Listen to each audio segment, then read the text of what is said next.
Hello, everybody. Thank you for tuning in and welcome, finally, to the long awaited, at least for the players, epilogue of this Memento Mori Monday series. What was supposed to be around 5 sessions turned out to be, I lost count. Also, we weren't available. One time it was me, one time it was another one. I mean, it doesn't really matter. We are nearing the end of this little story that I wrote for my players that I hope I hope they enjoyed at, and at least a half about how I enjoyed running it for them. But again, this is the epilogue.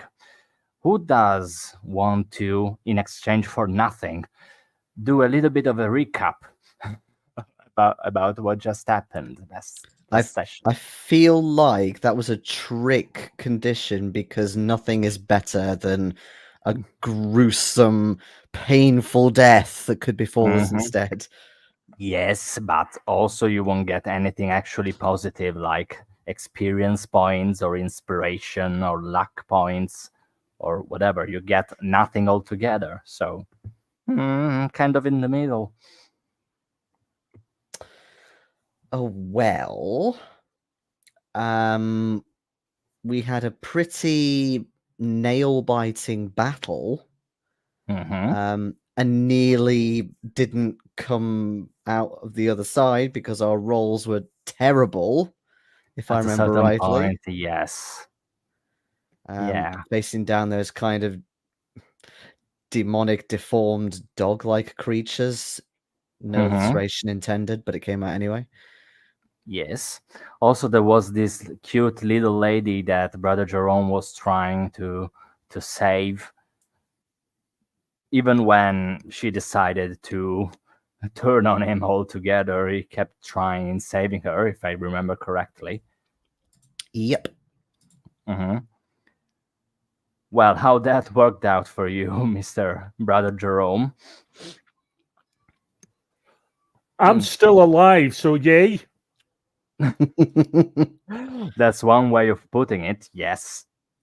Also, just to backtrack a little bit, this was because you agreed in helping the lord of this castle to get rid of an unwanted guest instead of donating some certain quantities of your blood to a person. You should have gone the other route. Was. I mean, it was about a couple of drinking horns worth. Yeah, couple of pints. Yeah, I mean, the fact that it was 3 meters tall, and so the drinking horse were proportionate to his person. I mean, it's another factor to take into account. But this is basically what happened. You tried to get rid of this lady. This lady turned on you. Her dog did as well, but you managed, even in spite of the bad luck that was bestowed upon you. Was it 3 weeks ago? 2 weeks ago? Last session. We don't really care. Do you remember where we left off? I do believe that we finished when the combat was done. Pretty much. Nothing really happened after that. Okay. Yeah. So, just to get things moving into action, now you are standing on the ground that does not resemble flesh and organs, internal organs anymore. Blood doesn't rain down from the sky anymore, and you are getting a little bit of this fluids and substances that rained and splattered all over you out of your clothes, knowing that at the very least you got rid of the so-called unwanted gas / intruder / whatever the hell this was. And you are still in this courtyard of this cloister of the fort. So is there anything particular that you want to do? I do want to remember you that remind you, sorry, that the young lady exploded once she took a little bit too much damage. And when it comes to these dog slash hound slash wolf slash what the fuck is this, they melted into the ground. So there's nothing really to loot and look after. So now it's up to you guys.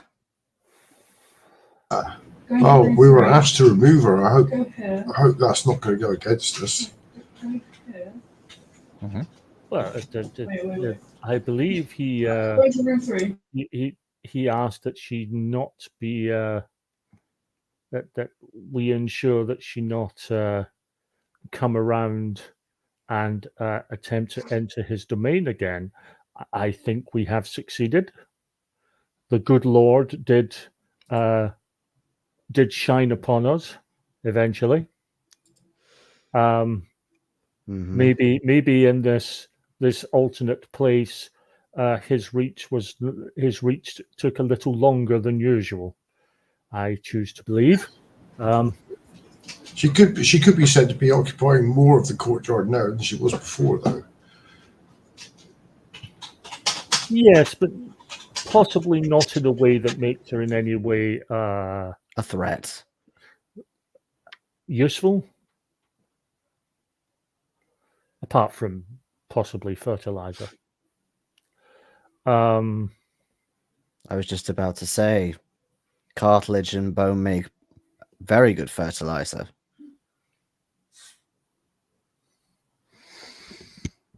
Was I right in remembering everything? All the plants in the garden were dead.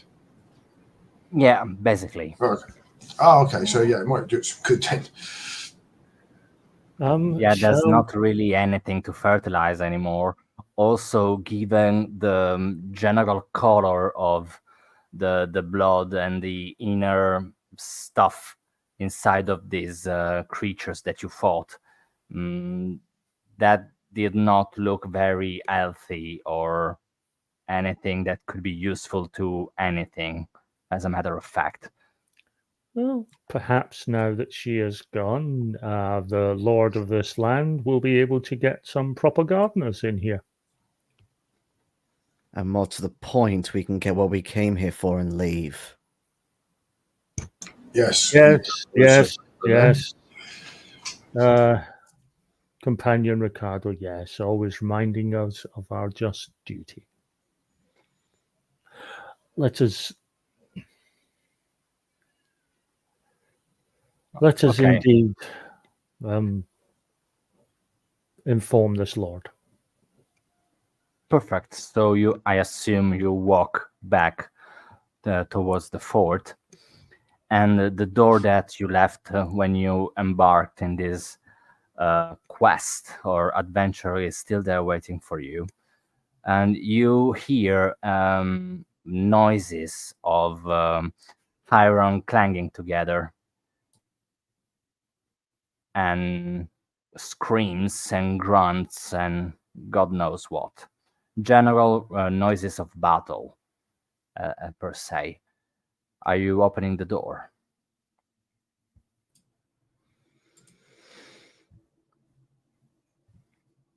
Does it sound like it's intensifying or just kind of consistent? As a matter of fact, you do believe that the general ruckus, the general noises are dying out. Okay. As in the clash is almost over. Open the door slightly.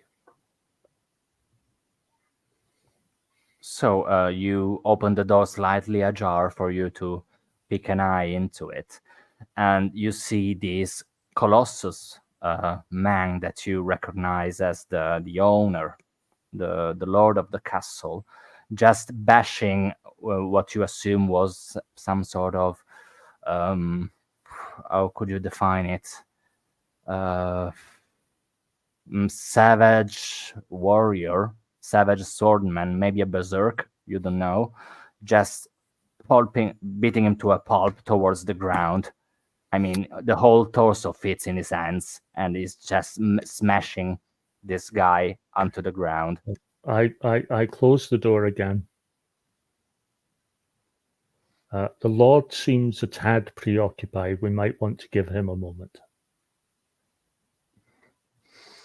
And if you don't try to approach or have a look at the scene, but just try and hear behind closed doors what's happening, it doesn't take that much longer for complete silence to fall into the halls, or until you cannot hear anything anymore.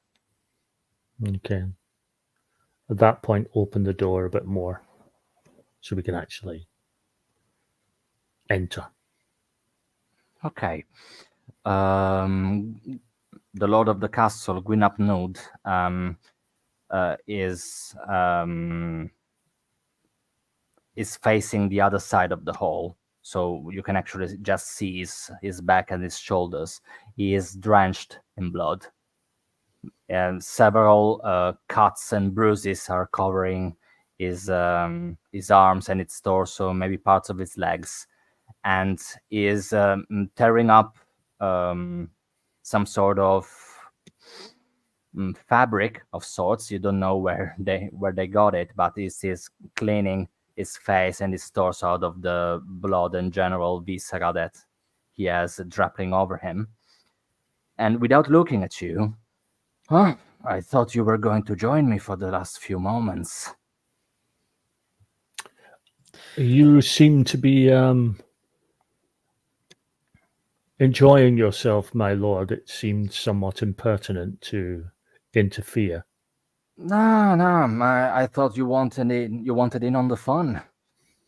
Well, I'm sad that you didn't, but I can understand given what you were up to in the courtyard. How Yeah, was we've, it? we've certainly had our exercise. Yes. Mm-hmm.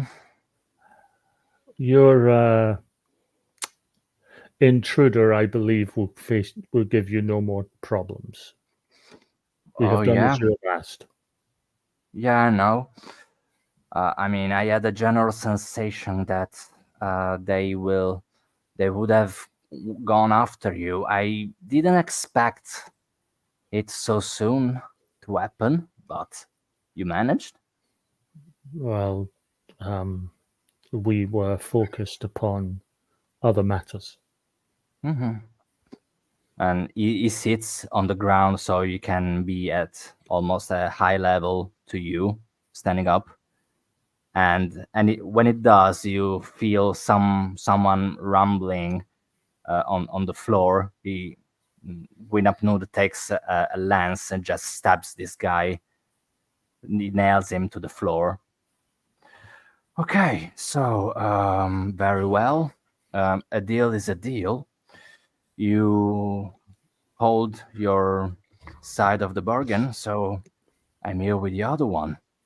He opened his humongous hand in front of you, and this head materializes in it. I really hope this is what you came for, and I hope that you didn't risk your life for nothing. But given the knowledge that you shared with me, I am keen to believe that this is what you're after. I do hope so. Thank you, And my lord. and now that you have a more consistent look on the artifact, on the item, just to get a general feeling for you players rather than for you characters, this actually looks like those little dry heads that you see in B-rated movies about occult stuff and archaeological findings. Except that the forehead of this head that now you're holding on to is covered in runes. They are Nordic-ish looking runes, so that you may have seen somewhere. Maybe Brother Jerome in books, maybe some of you in a different location around around Great Britain, but they do give you this general sense of origin. You're not exactly sure how they are supposed to be read or pronounced, but this is the general feeling that they give you. Okay. Some Viking / Nordic type of writing at the very least. Well, I don't assume that you are planning on staying any longer, but With I your- made sure that your journey home, at the very least to the threshold, will be free of risks. Thank you, my lord. Good. What happens after the threshold, it's up to your side of things. I understand. We respectfully take our leave of you. I assumed as such. It was a pleasure making business with you. I bow sort of reverentially and walk out. Let's get the fuck out of here. And he doesn't turn back on to see you leave, but he takes back the fabric that he tore up from somewhere and keeps cleaning his crown and his belt and its weapons and whatnot. Okay. Again, this lord happens to be what you think is a man of his word, since you're not able even to hear this howling wind that you heard coming into the fort. It's all still, it's all very quiet, and the threshold that you went through to get in here is still where you left it. Then again, it was I do believe I told you about 300 yards from the threshold to the fort itself. Yep. So as per the arrival, you go in between these two guarding towers or guard outposts, and you reach the threshold.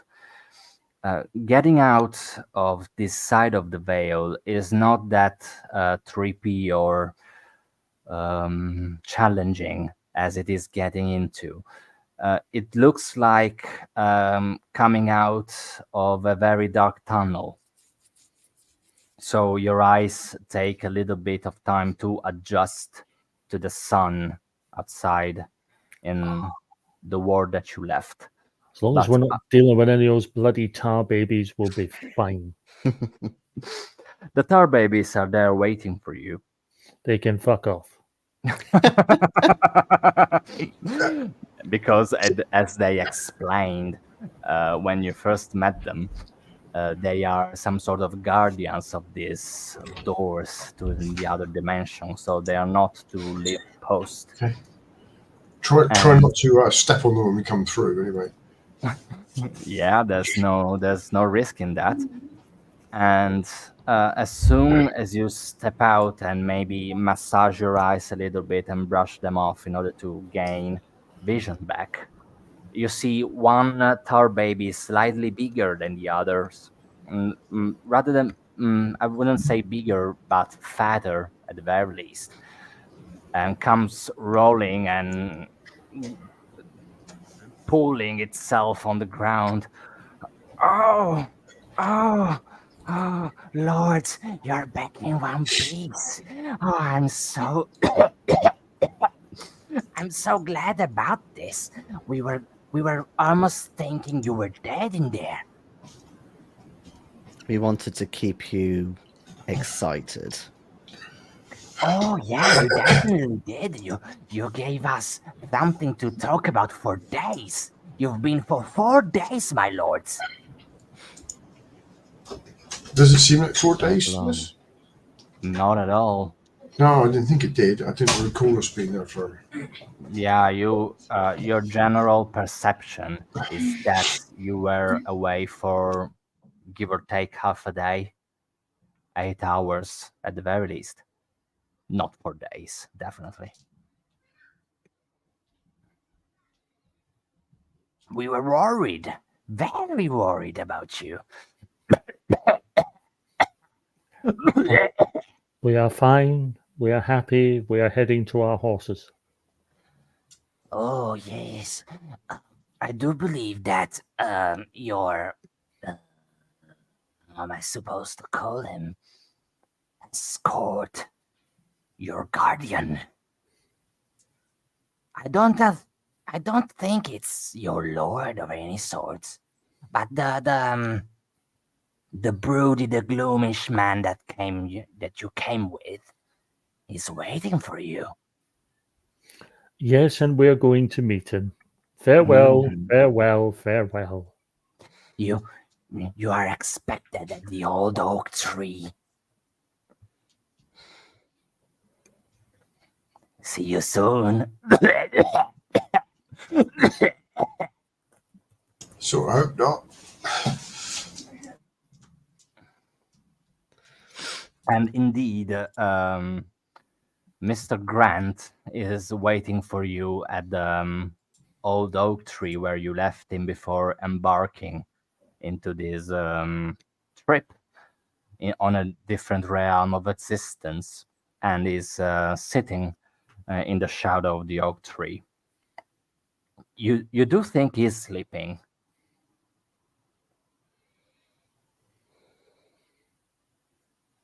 Well, we have been gone 4 days.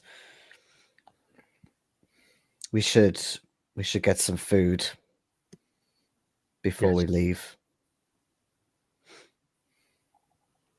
How And, do you plan on getting it?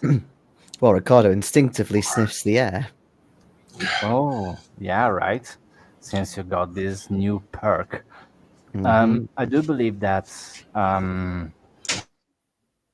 you would be able to smell maybe definitely a fox, but maybe a couple of hares too.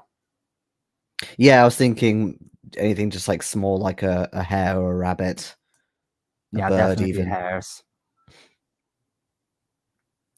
Given though that now your hunter skill is gone Mhm. altogether, I do believe that it will take you quite a long time in order to catch the first one of your hares. You're able to, but while you are gone, Grant wakes up. Is someone there with him, or are you all helping Riccardo in getting a hold of your lunch? We'll try and help him if we can. Yeah, it's Didn't- just didn't- for narrative purposes. Yeah, I'll help. Okay. What about you, Ronnie? I mean, I can look around and stuff, but I'm no hunter. Okay. So I assume you stay around the oak tree, looking for something easily gatherable on the ground or the tree at the very least, but nothing is to be found. I mean, you see a couple of weird-looking mushrooms growing in between of the roots of the oak, but given it's not mushroom season, you're not really sure those are edible, so you leave them there. But as you are strolling around this tree's shadow, again, as I told, Grant wakes up and he sees you. He's a little bit startled by your presence, given again he was sleeping. So he rushes to stand up and gets a little bit of a composure of himself, just cleaning the saliva of the sleep out of him, out of his mouth, and putting his hat back on top. I'm sorry. I must have missed you coming out of the place you went. I don't know. I'm supposed to call it Beyond the Veil. so was called by Lord Brian, but I can see you. Oh, what's with your forehead, Brother Jerome? It's been a long day. Oh, yeah. Yeah, I definitely can tell. I mean, it would appear that for you it has been several days, Yeah, 4. but for us it has been but a few hours, if that. Yeah, I didn't know how to interpret it, but Lord Brian told me that time is different itself. I didn't really know what to make of this sort of information, but I'm glad you made it out all in one piece, even more that you got into. Yes, He takes his head off of his head and he gives it to you so that you can. Thank you. Yes, it may be that we have left there with more pieces than we went in with. Yeah. But Were you able specifically, to retrieve what you went into for? I show him the skull. I show him the head. We have succeeded in finding what we hope is what Lord Brian is after. As he gets a whole good look at the head, you do believe you see a glimpse of excitement in his eyes. It is just a very glimpse, a flash of excitement. He is very very fast in hiding it behind his facade of grim and gloominess and etc. Well, It doesn't touch it. well, You as do soon as, see that he's giving a good look at it, but he's not getting a hold of it and touching it for any Okay. reason.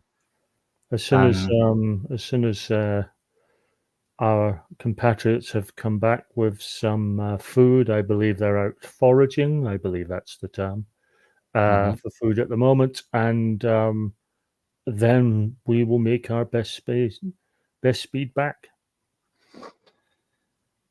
Lord Grant agrees and asks if you're willing to help to set up a bonfire. Yes. So that you can actually prepare what's to be caught in the wilderness. And it doesn't take much for Riccardo and John to come back with a singular hare. It's quite a big one, but then again, feeding 4 people on a singular hare is quite challenging. But you do see that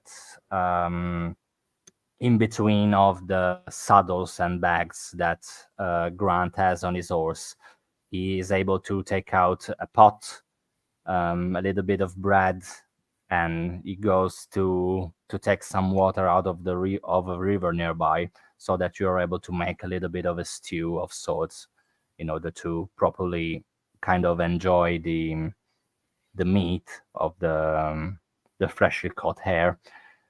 And Grant does most of the work, as in skinning the animal and parting it and etc.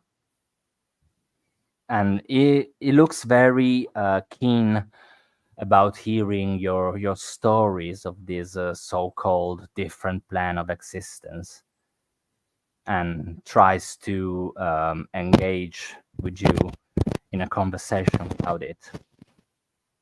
Then again, given your general experience with the man himself, it's weird. Even when you came all the way here together, it wasn't a man of too many words. I mean, it looked more bothered rather than happy to lead you here. So, yeah, it's definitely something to put into account. in case you wanted to inquire him in some sort of way.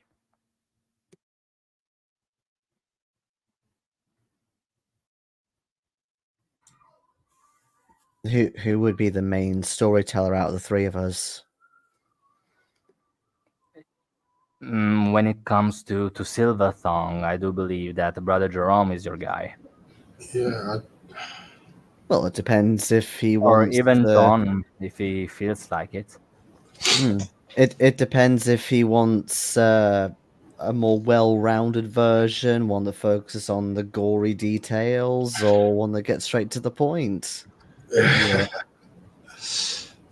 Yeah, I mean, he just looks hungry for the story itself.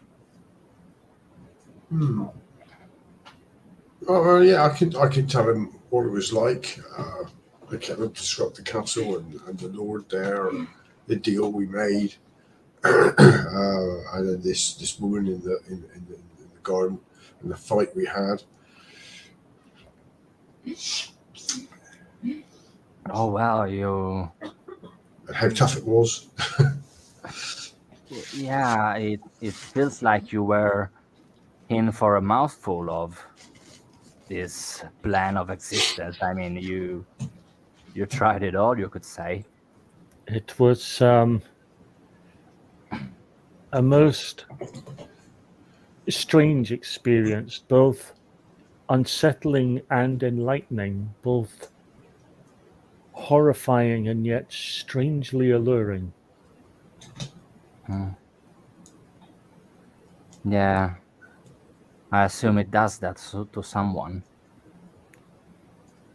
Both its violence and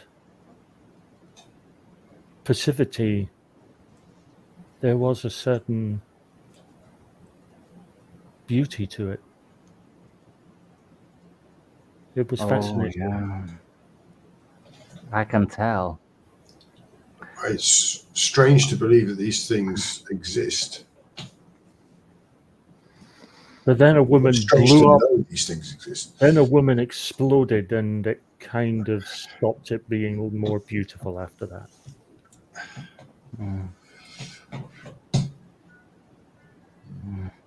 You could say there was a beauty in that, if you think about it hard enough. My dear Riccardo, there are many things. Not quite friends. You took that back. My dear Riccardo, there are many things of which I will contemplate long and hard upon. The thought of that lady exploding is something I wish to place to the back of my mind and never dwell on for a moment longer. Well, she did have a choice of not exploded. She could have just left. I would like to ask to any of you who is willing to roll me a check in order. No, nothing bad is going to happen. That was another part of the premise. It's just a check in order to delve a little bit deeper into Lord Grant. So I would say that the base for this roll will be blood plus heart. Again, as you are trying to look a little bit deeper into the psyche, into the feelings of a person. If you have anything else you wish to take into account, I'm all up for it.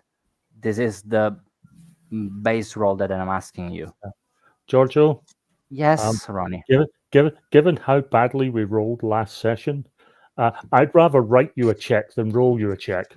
I'm not doing too bad with my blood because it just resets. So I've got 4 white versus 1 black.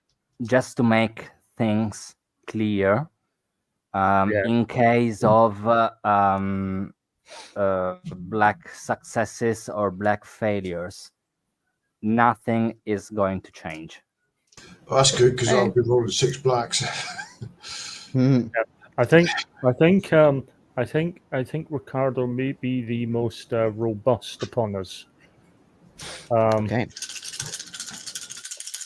Again, Brother Jerome, you are the person that has more heart slots, regardless of the color. But it's up to you. So, how was it, Riccardo? Oh, well, I rolled a 1 on the white dice and no successes. No, nor 5 or 6s, nothing. Oh, sorry. 5s. I keep forgetting about 5s. Yes, I have got 2 5s. Okay, so that's a regular success.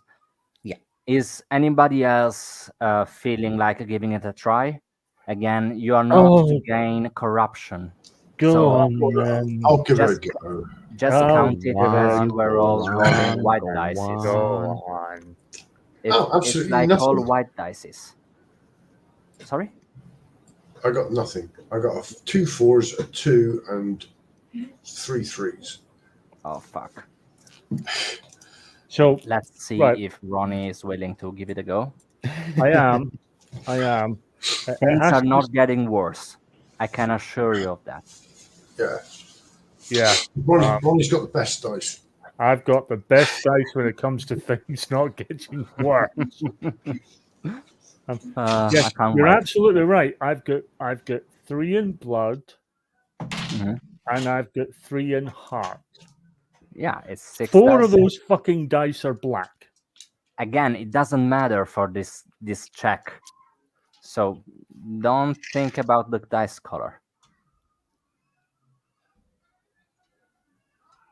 Any 5s or 6s? 1, Okay. How many ones? 2 black ones. Okay. So when it comes to Brother Jerome and John, everything is just regular, just good or grand, enjoying a little bit of a tale beside the fireplace. I'm too involved in telling the story.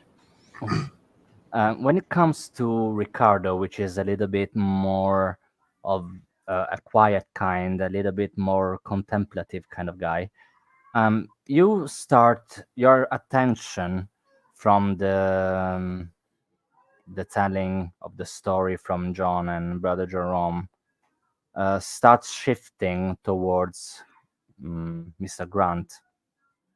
It does feel like he is listening fondly to this tale, and maybe feeling a little bit of nostalgia.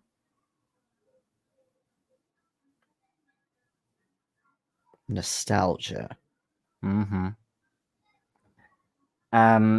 As in a little bit of a sad smile pans out on his face when you are as in is reminding of something long lost fondly, something he cherished from maybe a different time. Even if you are telling about atrocities and monstrosities that you had to fight, and blood and gore and violence and seduction, Brother Jerome. But yeah, it's weird at the very least, if not out of place altogether.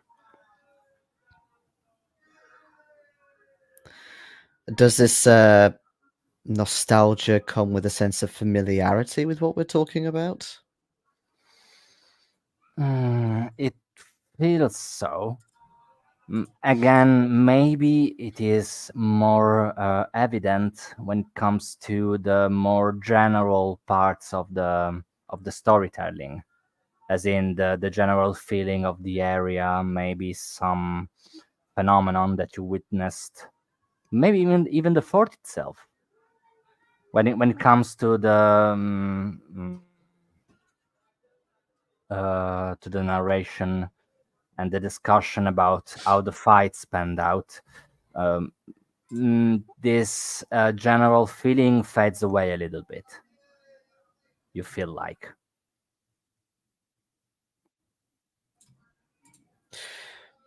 without waiting at all for a kind of an opening, I think Riccardo will just interrupt quite gruffly and say, Lord Grant, what is on your mind?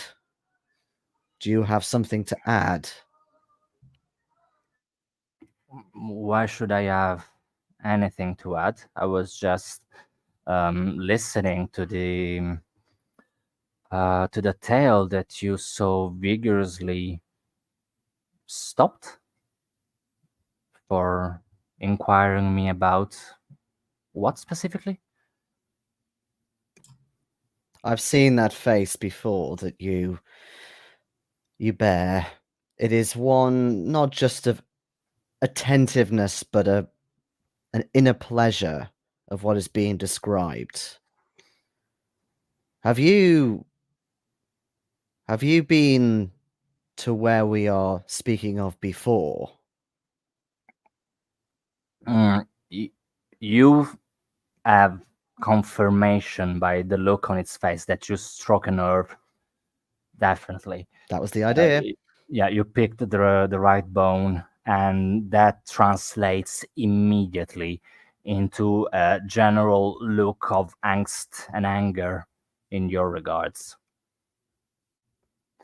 But that general expression just disappears after a while. I mean, his eyes are burning with hate when you inquire him about this place and his history with said place. But it takes a couple of seconds for him to revert to his regular self, and he lays back on on the grass, maybe pointing just an elbow on the ground and looking at you, sighing, and say, "Oh well, I do believe that the cat is out of the bag now, so would you mind if I told you a story?"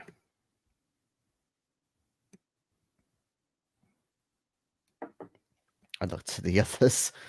Please do. It is. I believe it is a fun and enjoyable part of being at a camp with a fire and a good meal, is to hear tales of daring do and.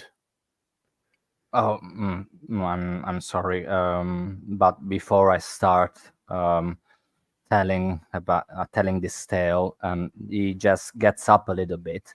You see that he undoes his belt where his swords and his knives are hanging, and he gives it to Riccardo.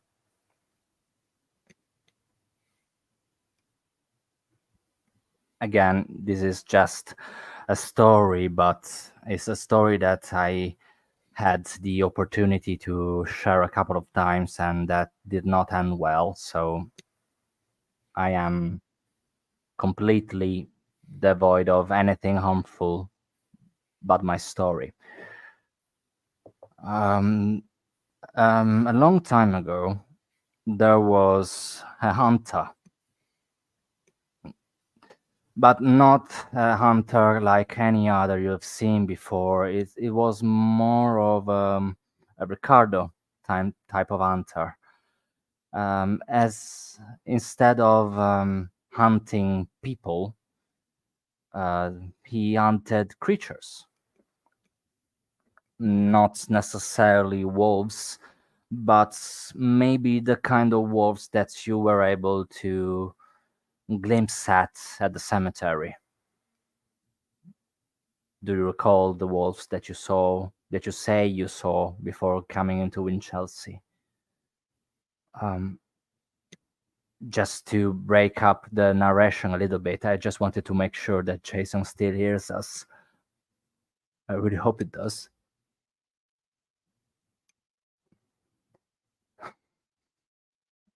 Maybe not. He said he was still listening in the chat. Oh, sorry, I didn't read the chat. Okay, I'm listening. Okay, perfect. So then again, there was this, you might describe him as in weird creatures hunter, monster hunter, whatever you want to call it. And this hunter, at a certain point of his career, came across some rumors, some hill made up tale about what I do believe it is called a vampire. This very powerful creature that was to suck people dry out of their blood, to do unexplicable, unintelligible magic out of blood and runes and different sort of black occult magic. And this hunter decided that this quest would have earned him quite a little bit of a coin in order to retire to the countryside for good. And he was able to track back this creature, these more human-like creatures than anything that he had fought before. It was some gruesome fight that came out of this encounter.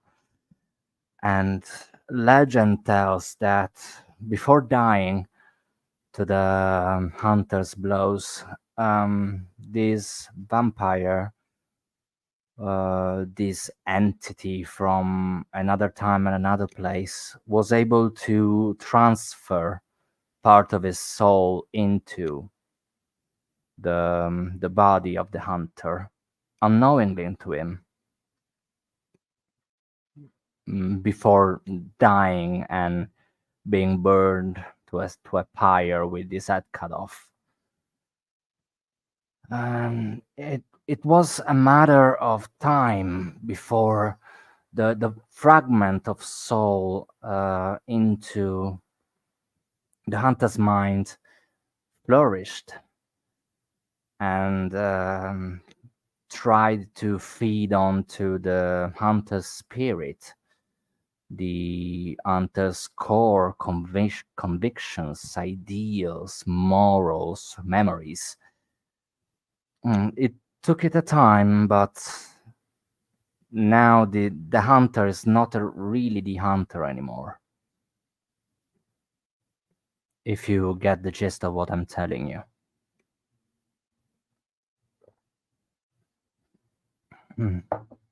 Well, now you might be asking why I gave you my weapons.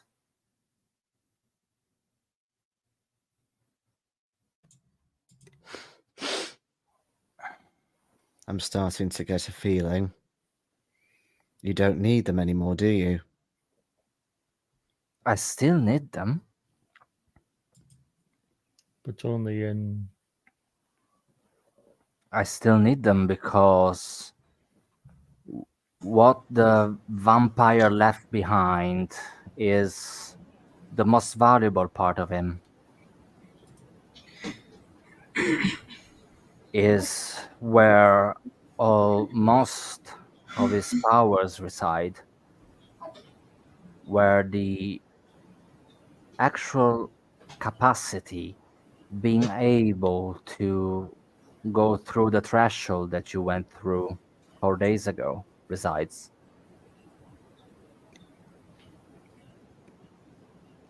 Again, this hunter or vampire or a little bit of both that I just described to you is just a regular human being now,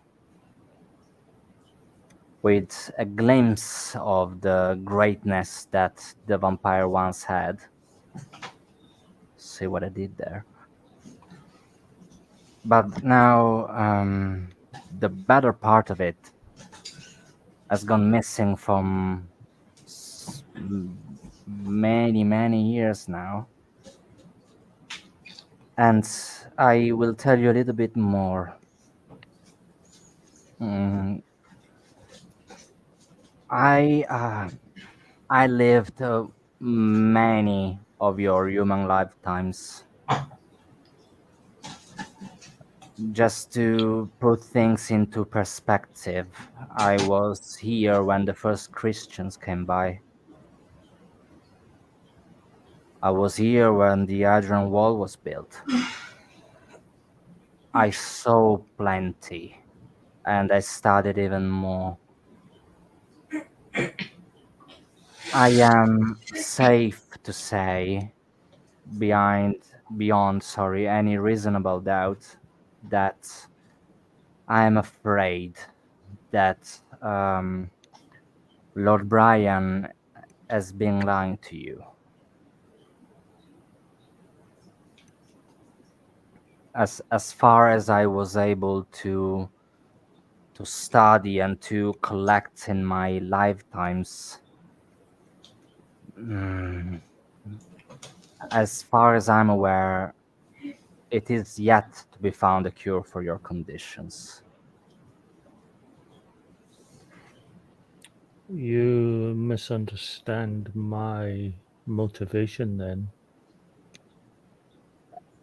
If what you're saying is true, then he did lie to me, but he made no promise to me. I do not seek this cure. I set upon this journey to hope to help others. I have made peace. I leave this place once we have succeeded in taking this skull back or not. I will leave this place and head to my abbey. That's very selfless out of you, Brother Jerome, but what if I told you that other than meeting your demise, anything that you went through was pointless? What if retrieving said artifacts would not heal anybody else, help anybody else, but one person and one person only?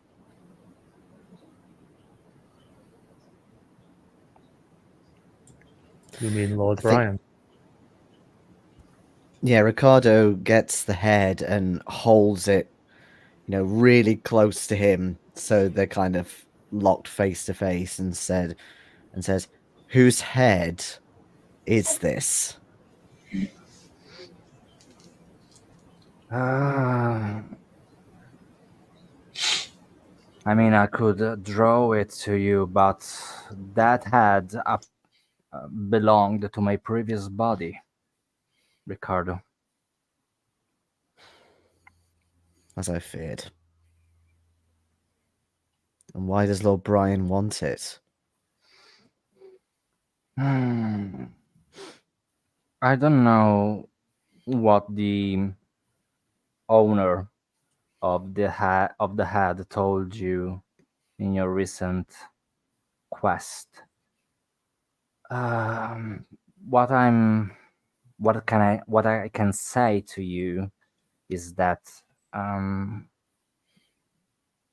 well, again, the cat is out of the bag now, but when it comes to creature from beyond the veil, a lot of powers reside into our bodies. Again, as I just told you, the main core of my abilities reside in that head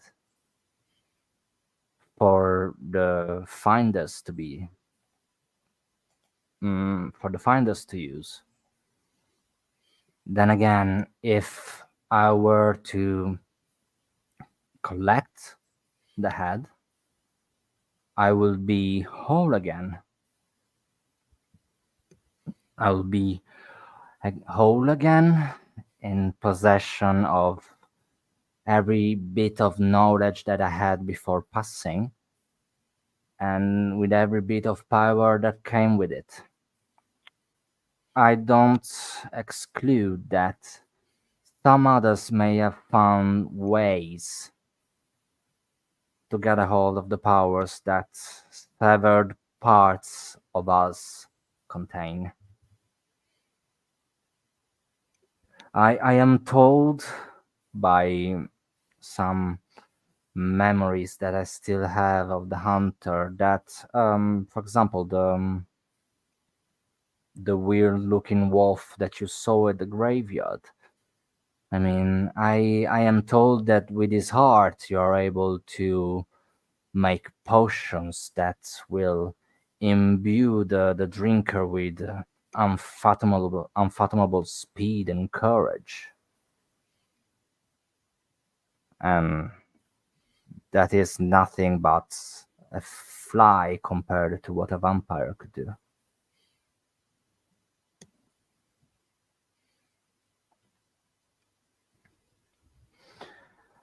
Then I know that I'm in no position to ask you to believe me, but I just want to make sure that I don't leave any space for false beliefs and false hopes. There is no cure for your condition or for anybody else suffering of the same disease as you are. I am so sorry, but you have been lied to. I don't know the exact plan that Brian has for the head, but I am fairly sure this does not involve any other's fate but his own.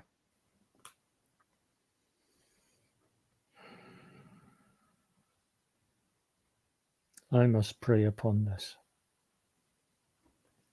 Again, I'm not asking you to believe me because that's nonsense. I'm telling you, I fed on someone else's soul in order to get in control of his body once my head was cut off. I mean, it's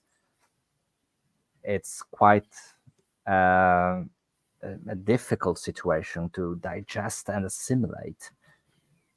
What I can tell you is that I am fond of the so-called unawares, how Lord Brian described common folk to you before departure. So I have no interest in taking the head by force. That's why I gave you my weapons as a token of good intent in your regards. I am asking that if you are to believe me, hand over the head willingly. Or I will take you back to Lord Brian and not a single hair will be taken out of you on my part. But maybe on his. Well, that's if we were to believe you and your story.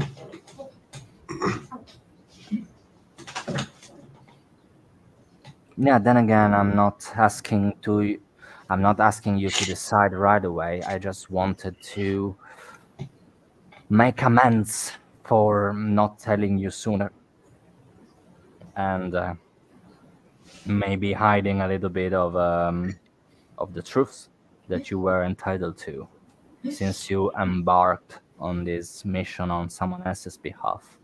Lord Brian is mortal, yes. I do believe we share something, him and I. I'm not exactly sure what, because I wasn't able to witness anything otherworldly out of him, but his so-called powers.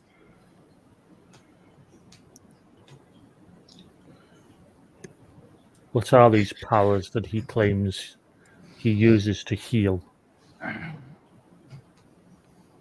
if I'm not mistaken, and then again, I did not really have a proper experience of him.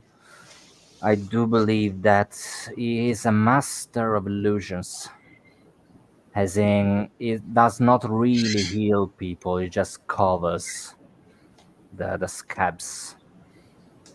He makes the symptoms a little bit easier to withstand for a time. I How long? I How am long have you still. been? How long have you been in Lord Brian's employ? Yeah, it's been a couple of years now. We will return to the town. You will take us to one of his miraculous, one of those he has claimed to heal. We will see for ourselves if he has indeed healed them, or whether, as you say, it is an illusion. Okay. If That's, if what you say is true, Hmm? and it is an illusion, then he has no place in God's house. okay, perfect. He hands his he reaches out to you with a straight hand. You have a deal. Understand that if it is found that you are lying or attempting to dissuade us from a noble purpose, I, as a good brother, shall not lay a hand upon thee. I cannot, however, say the same for my companions here. That's the reason why I gave my weapons to Riccardo. I think he may make use of them. And with this being said, I will see you in 5 to 10 minutes for a short break. Yep. See you later. Hey.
Hello, oh sneezing one.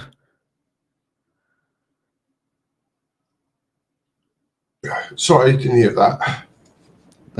I realised I forgot you weren't wearing headphones. I said hello, oh sneezing one. Oh, yeah. At the moment, it's my eyes are the biggest problem. It's not hay fever, is it? I did sort of wonder that this morning. I don't suffer from hay fever, or I never have. Well, people can get. Sorry, you go, Ronnie. No, I was about to say the same thing. Hay fever can sort of come and go. I used to get it horrendously when I was a child. Ronnie, put your mic down.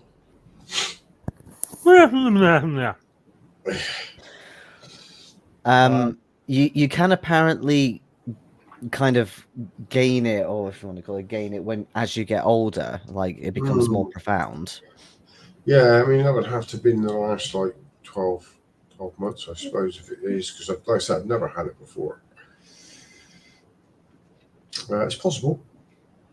Might be worth getting like antihistamine or some hay fever tablets, see if that actually helps clear it. Yeah. Because if it is hay fever, the effect will be pretty immediate. And yes, as you were saying that you there was a certain phrase you didn't want to say. Just trying to look at the chat. Yeah, not wrong. Conies. Yeah, brace of conies. When he was talking about the old oak tree, and I'm like, just don't say yellow ribbon. Just don't say yellow ribbon. I was going. Yeah, I still don't understand that reference. There's a very, very famous old song from the 70s called "Tie a Yellow Ribbon Round the Old Oak Tree." Oh, right, okay.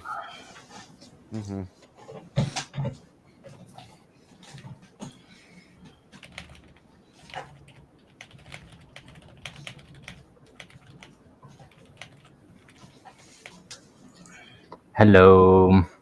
Hello. We were just discussing.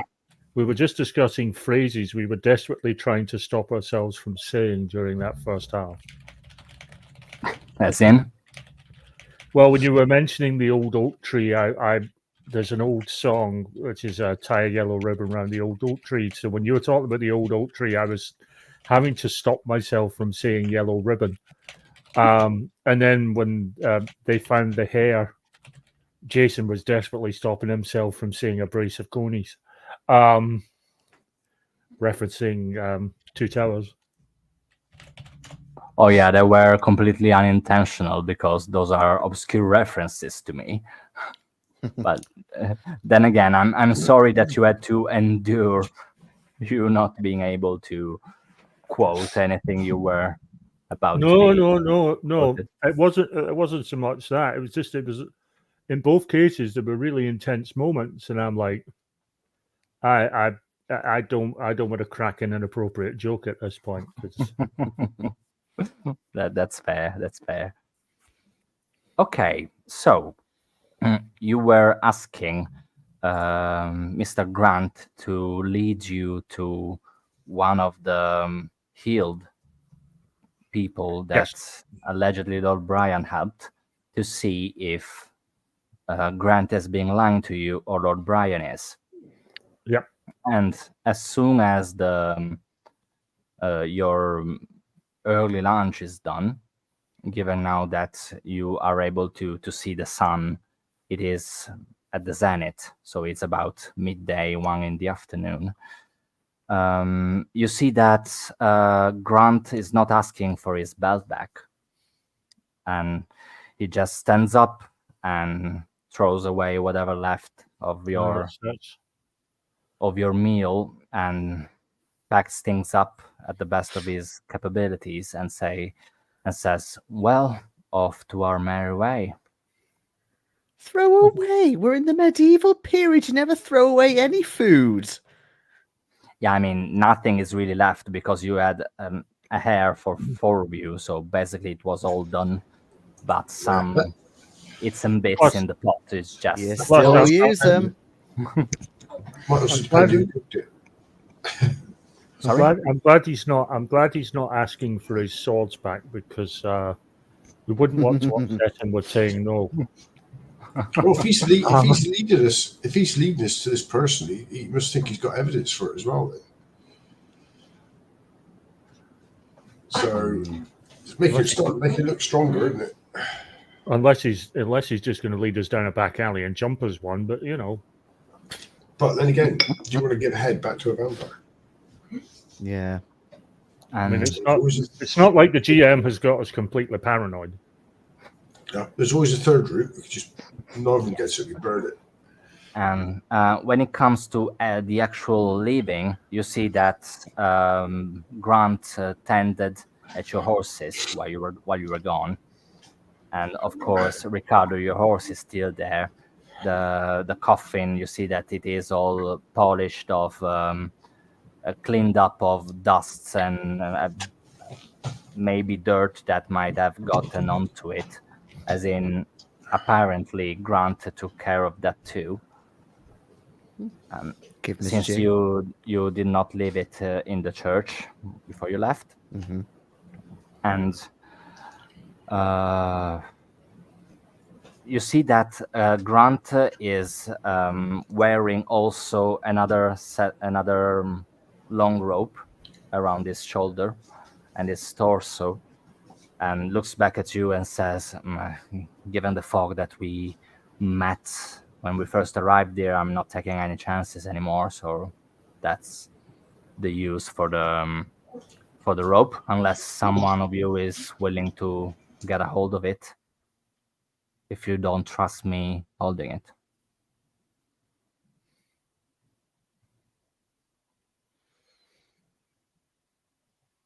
Otherwise, we can leave. If we know the direction back, I suppose one of us could lead and hold the front end of the rope, maybe. Yeah, I'm not planning on using the rope unless the fog comes out again. But then again, if you don't trust me with the rope, I'm willing to give it to any of you willing to take it.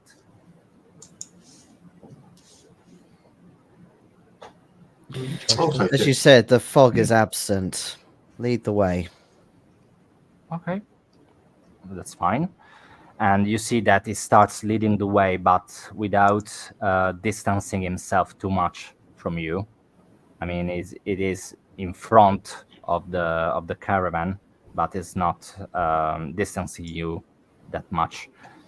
And it takes you a while, but you see that he is not leading you directly towards Winchelsea, that now you can see at the distance. But he is leading you somewhere in the countryside by the city walls. Oh, don't worry, I'm not trying to jump you in a marsh or in a back alley. I'm just leading you to... The GM's metagaming. Again, I am aware that it is hard for you, as it is for anyone, to trust what I just told you.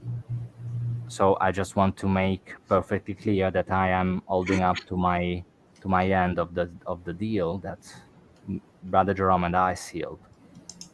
And in fact, he is pointing towards a little farm just outside of the city walls. You see that a little bit of smoke is coming out from the chimney, and he jumps out of the horse near a fence and ties the horse there, and invites you to do the same.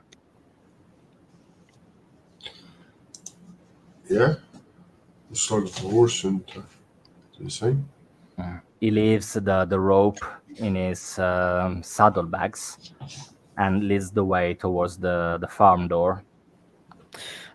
Before we do, I want to take just a quick kind of glance at Jude and give him a pat as well, and just make sure that he's not, a bit paranoid or a bit spooked by anything. Like, he's presumably fine. It looks like it, yes. I mean, it looks like someone who is performing a duty. He is Okay. sure about the track that is following. It might be a little bit fast-paced, but you assume it is in order to escape any form of fog or some sort of other kind of hazard that might catch up to you during the travel. Mm. But nothing of sorts comes out, and he looks relieved when he climbs down from the horse. He waits for all of you on the steps leading to the to the door of the house itself.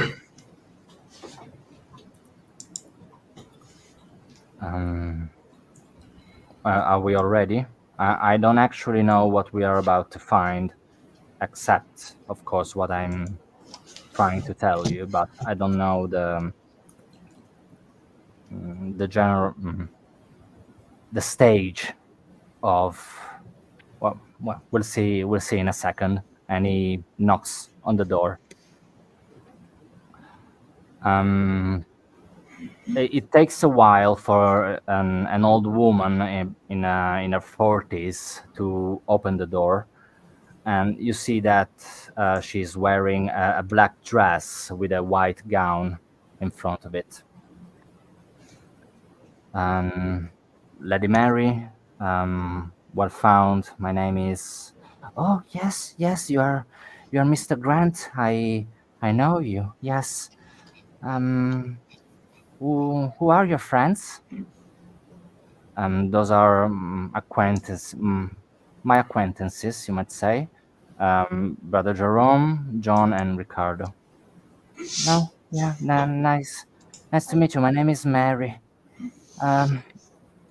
Greetings, Mary. Is there anything I can help you with? And you see that Grant is a little bit uneasy on his steps. We just our friends here wanted to know about your daughter's health. Sophia, was it? Yeah, Sophie, actually.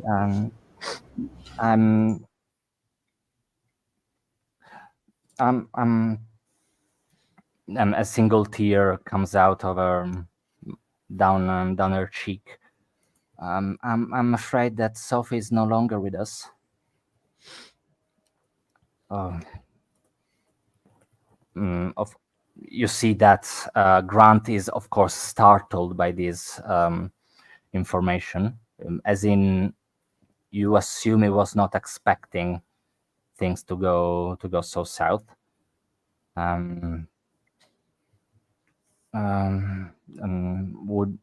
I don't know if it is my place to ask. I just want. Would you mind telling us what happened? She blows her nose and kind of dries up her eyes and her cheeks. We, as you, Mr. Grant know, we brought her to Lord Brian because she had trouble breathing, and she was coughing so much, and these black spots just came out of on her throat, on her chest. We didn't know what it was, and we brought her to Lord Brian because we were told at the market by some folk that he was able to help, and for a couple of months we do believe that she was doing better. I mean, she didn't cough as much, and most of the marks disappeared out of her chest. But They quickly came back, and she left soon after. I am very sad to hear of your loss. Thank you Or very whatever much. comfort that it may bring, know that she is with God now, and she is at peace and feels no more pain. You didn't take her back to Lord Bright. We didn't really have time. Once the spots came back, she was too sick even to go out a little bit, and we weren't. Well, I'm alone now because my husband left for the war, and I wasn't in no position to help her get back to Lord Brian, and a couple of days and she was gone.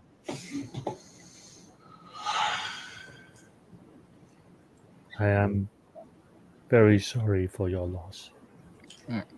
You see clearly without any need for a check or anything else of sorts that Grant is pushing back tears.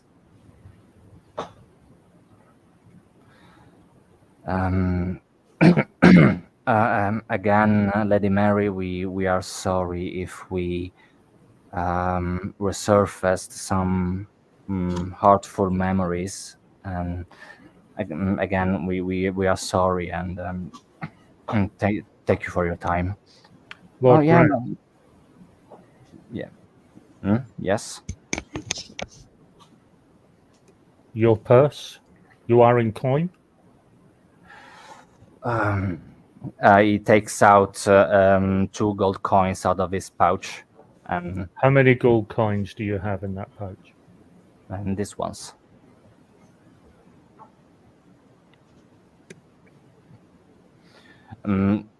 Given they are actually gold and not copper, not silver, etc., you assume it is quite a little bit of money for a farmer.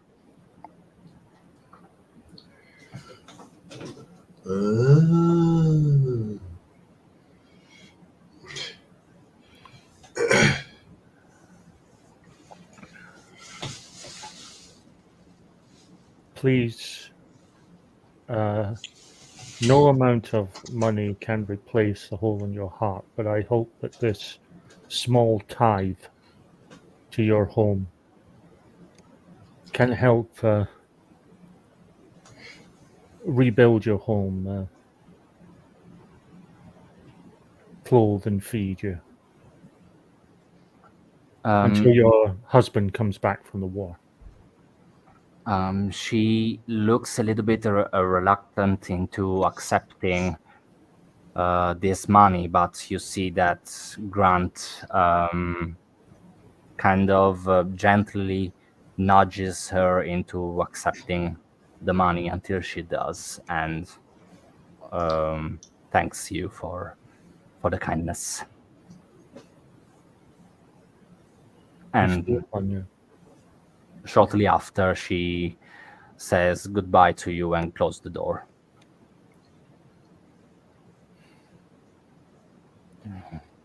He has no place in God's house. He is a charlatan.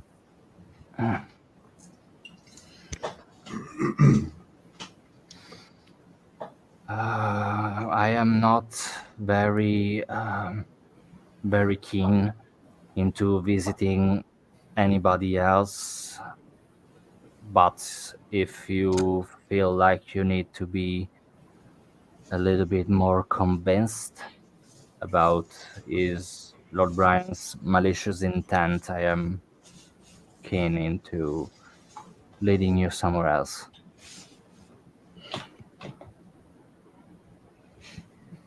No need. We must go to the town square. All right. Yes, we have to decide what we're going to do about this.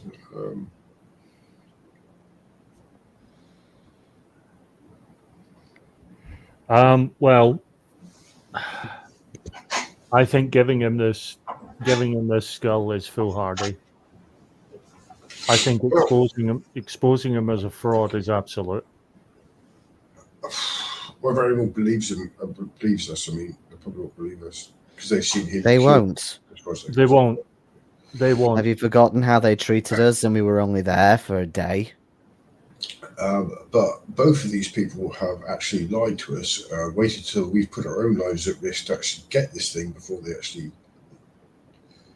do anything for us or tell us the truth. There's a little bit in me that just wants to destroy the damn skull and be done with it. Yeah. But, I have thought about it many times, brother, on our journey. I have plenty of daggers at my disposal, after all. Burn it. In fact, part of me, seeing how tainted this place has now become, it seems that the place beyond the veil is far more appealing to me.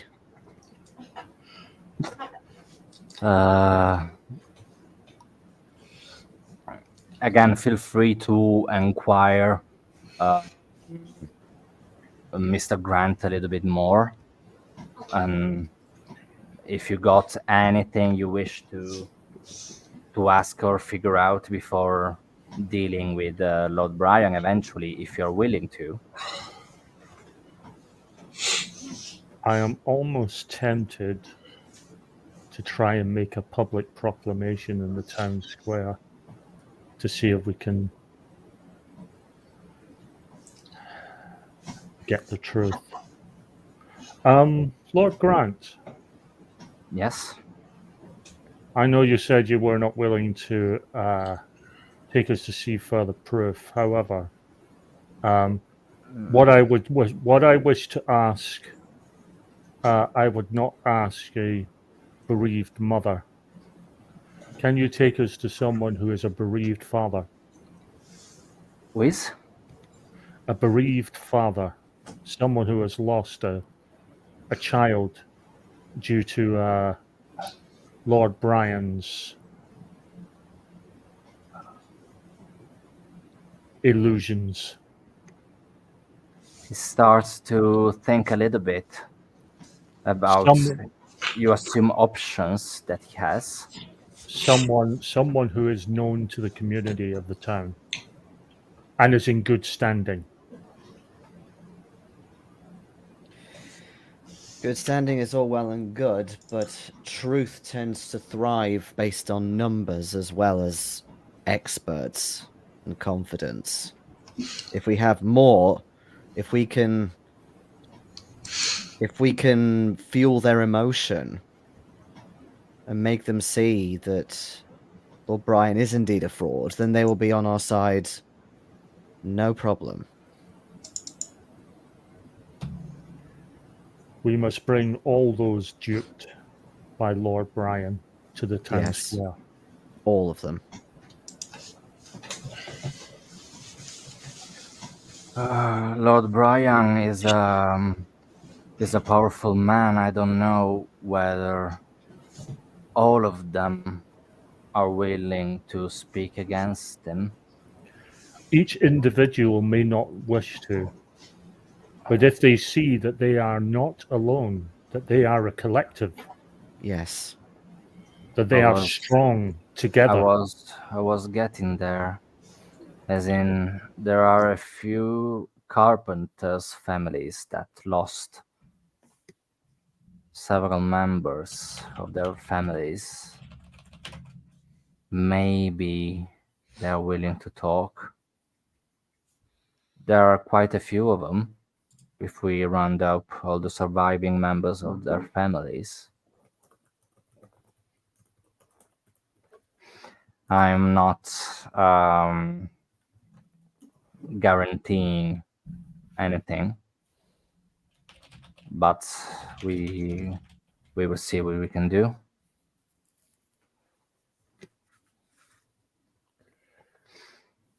Yeah, okay, let's do it. We will take the next few hours, if need be, to gather those who have been duped. Either the person themselves. What we would really like, the actual smoking gun, would be someone who was seen to have been healed but is still alive, but has still got their symptoms. That's the absolute smoking gun. Failing that, the families of the of those grieving. But the smoking gun would be someone who went in, got healed, and is now obviously not healed at all. That would be the perfect person to have. Relapsed. You see that his gears are starting to work vigorously as he starts to think about possible candidates. And while he is thinking and pondering about this, you see that he is emptying one of the bags of his saddle, detaching it and giving it to whoever of you has the head. Who does have the head? I think it's Riccardo, isn't it? Well, I don't Yep. know. You had the head. Blades, shrunken head. Well, you had the head at the camp, didn't you? Because you held it up to it. I don't think Yeah. it Okay. came. Yes. It is a me. And you see that Grant comes to you with a satchel, an empty bag, an empty satchel, saying you might want to put the head in here, not to disturb anyone, and unties his horse and says, "Well, follow me. I think we are on to something." And leads the way towards what wrongfully I can define as the industrial district, given that no industrial revolution has taken place yet. Yeah. But the more hard-working part of town with the docks, Yeah, and, manufacturing. manufacturing, storages, kind of and thing. whatnot Yeah, by yeah. the harbor. And I would like for any of you who is willing, again, to put any effort into rallying these people, to make me what you might define as a persuasion check. So as in before, nothing bad is going to happen unless retrieving less people that you expect. No corruption, no stigmatas, no anything bad. Nothing bad is going to happen. But again, I would ask for a base heart and heart and blood roll, plus anything you see fit in order to convince and persuade people into acting on your behalf for I do your have, goal. I do have the influence of virtue that can add a boost. Yeah, Then again, the difference I'm a diplomat. in Yes. perfect. The difference in whites and blacks just comes into game when we talk about number of successes. No corruption is to be determined by black sixes, etc. Given that you are being helped in this endeavor by Grant, who has some sort of stand into the community, I'm willing to grant you a bonus. So now successes are fours and up instead of fives and up. I think who's giving it a go? Because I've got diplomat, which will give me a die. Anyone willing? Even all of you can roll if you feel like it. Yeah. If I mean, you're I've got active part into rallying people. I've got 5 whites and 1 black, so 5 whites and 1 black. Okay, perfect. Yeah, me too. Mine will be really? mine will be 3 whites and 4 blacks and hey! so 4s, 5s, and 6s. Oh, well, that's good because I've just rolled a 4 there. That is 2 successes. Okay. 4, 5, and 6s, right? Mm-hmm. I'll see your 2 successes and I'll raise you 2 successes. I was going to say you didn't have any. I Okay, get so I it's get a 4 total of success. 4. Okay, Yeah. so it's a total of 6. Are you willing Oh to my- roll anything, John? Yeah, on my black dice, I've got a 5, a 6, 2 4s, and a 2. Well, hey, Okay, so it's other 4 successes for a total of 10 successes. I've got a white dice to roll, yeah, go on. and that is a 3.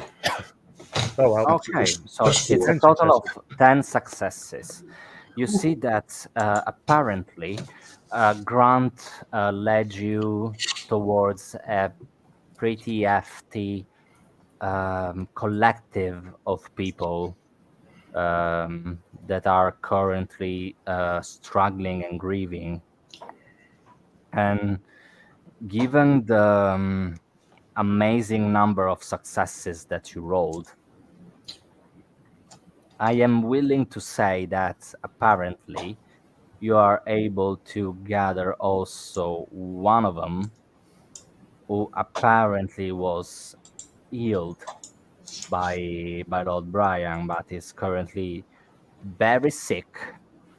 But given the amount of people that you were able to get together and get together, they are putting into place maybe a cart, maybe some pillows and cushions in order to take him without he having the need Yeah. to walk to the town square, because I assume that's where you were supposed to go. You were thinking about going. Well, there's no. See, the way I see it, if we can prove to the crowd that Brian's a charlatan, one of 2 things will happen. Either they'll go in and drag him out, and the whole mob rule thing will happen, or the crowd will dissipate. And Brian, because the thing is, I mean, Brian might be quite, capable on his own, but if there were people who thought he could actually heal them, they might be willing to step in for him and protect him, which means if we can dissipate the crowd, we take away a lot of possible lackeys for him and leave him more vulnerable. Perfect. So now you are able to gather, let's say, about 12 people, and this newly healed person that is laying on this caution cart. And are you going to rally the crowd? Maybe have a discourse in order to gather as much people as possible for them to hear the bad news. Well, there's two ways, guys. Either we try and do a whole thing to the whole crowd, or any crowd has a few leaders, and if we can convince them, it'll trickle down from them, and that way we're dealing with less people. If we can get maybe a dozen of the kind of town influencers, and then let them sort of say, you know what, he's full of it, and let that trickle down, rather than us trying to have to convince an entire square. Yeah. Okay, so if I got that right, because the heat here is getting to my head, you are trying to get someone to do the speaking in your stead. Yeah, I mean that like Someone with some sort of power or general status among the population. So that any mob has a few sort of leaders. If we can get them and influence them, then they'll turn the crowd. We don't have to try and turn the entire crowd, if we can just turn them. Okay. It'll be a little easier for us. Yeah, sounds fair. And I assume you are discussing the best course of action in front of the people that you gather and Yeah. took out of their homes. And what I would say is that one big, muscular blacksmith, you see that steps forward. He is a very stern-looking man, well in his 50s, so pretty pretty old for the day and age. And either way, he steps up to you and says, if you're fine with it, I might say a few words. Please do. You see that he was not expecting a positive answer on your behalf, so he's a little bit startled now that he actually has to do the talking. And he mumbles and whispers "fuck" in between his teeth. Never volunteer for something unless you're actually prepared to do it. Exactly, and he looks around a little bit to see if someone else is willing to step forward, but they all covered up a little bit, making a couple of steps back. Fucking cowards. And he looks around the square, and given that now it is the middle of the afternoon, I'd say, about 4 in the afternoon, it is the town square is full of people that are getting out of the harbors, maybe going back to settle some dinner, or maybe going back to the inn or whatnot. So there is a little bit of a crowd in the town square. And what this blacksmith does, is to climb on top of the monument that stands in the middle of the town square, and it starts screaming at the top of his lungs, "Oi! Oi! Pay attention!" And it is a very important voice, a very important scream that echoes throughout the houses. And as in a classroom where the teacher has had enough about his students, you feel the silence falling upon the crowd that look at this man just hanging to a monument in the middle of the square.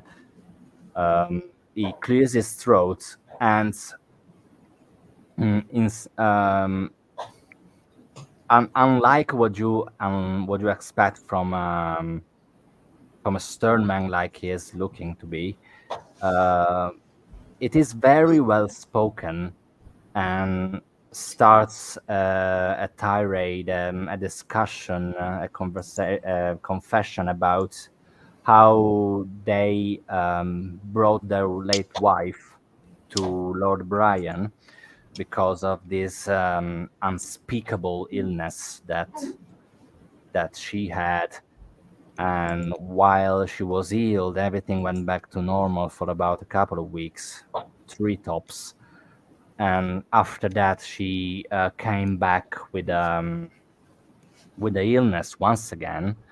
They took her back to Lord Brian. That's allegedly, to what the blacksmith says, that told them that this woman was way too ill for her to be cured once again, and that apparently his powers did not work anymore, or on this advanced stage of the illness.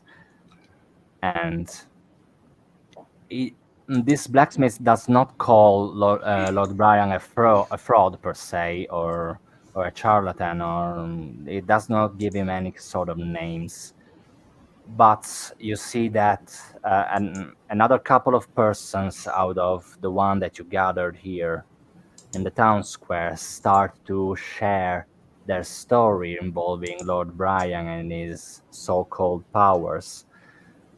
And this goes on for several minutes. It's about 3/4 of an hour now that someone is screaming in the town square about how Lord Brian allegedly helped them in order for their cherished ones, loved ones, to succumb again to the illness. And once the second person is done, you feel that the town square is growing more crowded, as in people are actually leaving their homes in order to get there and listen to what's being told. You see that the town guards are um, looking at the entrance ways of the town squares. They don't look too fond about what they're hearing, but they are not doing anything to quiet the people or sedate this mm, revolution, as you called it in the chat. And it is a matter of minutes before other people that were not actively gathered by you start sharing their facts, the stories, and uh, when more and more people start to talk about Lord Brian, you see that you feel that the heat in the crowd is now palpable, and that the names that are given to Lord Brian are more and more vulgar. More people talk about him, as it is maybe it was defined as a charlatan at the very best. Is called a cocksucker by the last one, just to give you a general meter of He sucks chickens. exactly, yes, like a chupacabra but for chickens. And now the people are very hungry. You cannot make out a single conversation that's being done, rather than screams here and there, calling him a fraud, calling him out on his lackings, or in his lies that they told to the population. But what you see also is that the the wooden doors of the church are closed. I'm going to head towards that church to stand in front of the doors. Mhm. Because I've got a feeling that there was always going to be two ways this was going to go. They were either going to go for him or they were going to dissipate, and it's sounding like it's going to be the former. And as much as I like that idea, I've got a mob going into that church won't actually care too much about the damage they do between point A and point B. And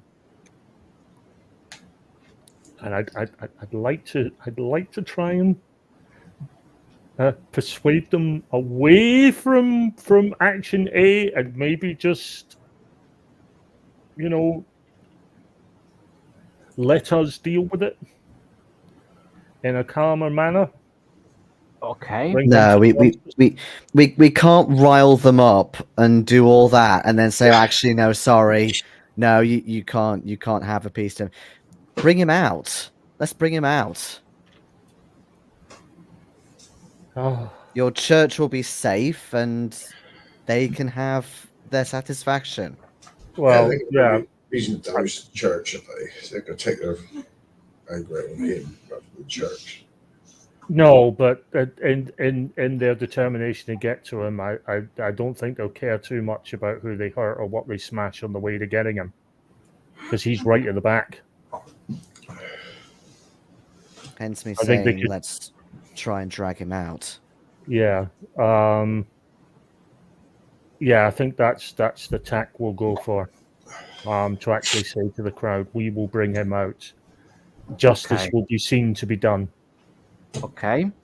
I would like you to try and convince these people through dice. Right. The number of successes needed is 2 Right. with a regular So, threshold, so fives and sixes. How do you plan on convincing them what you are putting into place? Obviously, I am going to be appealing to. I think it's going to be heart and cerebrum. I am invoking my name as Brother Jerome the Gentle, as I'm desperately trying to stop an absolute bit of mob violence. I Totally see you being the angel and me being the devil. Like, go on. I'm going to cut you right there, Jayson. Jayson, sorry, Ronnie. It's either heart or cerebrum. It's not both. Right. So It is blood heart. for sure. One attribute. It will be heart. Okay, and your name, that's perfect. My Do you name- want to put the diplomat into that? Into the diplomat. Also, given I'm really going to push for this. That this entire thing has been pretty much inspired by my affection for my fellow man. And one of my traits is affectionate. Yeah, go for it. I am satisfied. So that's 3. I get 1 for my name. Yes. 1 for affectionate and 1 for diplomat. So that will be 5 white and 1 black.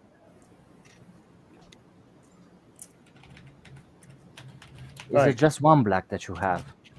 For heart, yeah. And for blood? Oh, have I got to use blood as well? Yes, you always have to use blood. Yeah. Oh, balls. That'll be another 3 black dice then. Oh, balls. I was feeling really positive until then. I mean, man, we didn't play that much, but blood is always involved. What's the threshold? 5. 2 successes are needed.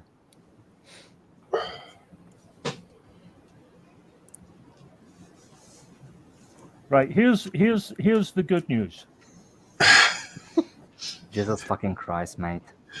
The good news is I didn't roll any 1s. Okay. Here's the excellent news. I rolled 5 successes. Fuck you. All right. You set me up. Perfect. When I needed my dice the most, they did not fail me. Wait. Are we talking white or black successes? Oh yeah, that's a point. We are How talking, many blacks? Oh, we're talking 4 whites and 1 black, and 2 of those whites were 6s. Okay, and the black is a 5 or a 6? The black is a 6. Okay, so you get a point of corruption. Bollocks to that. So you had all 3 black handouts in your blood, did you? Yeah. Okay. So something else has got to go. So they go back to 1 black and 2 whites. Right. You got to put the corruption point somewhere.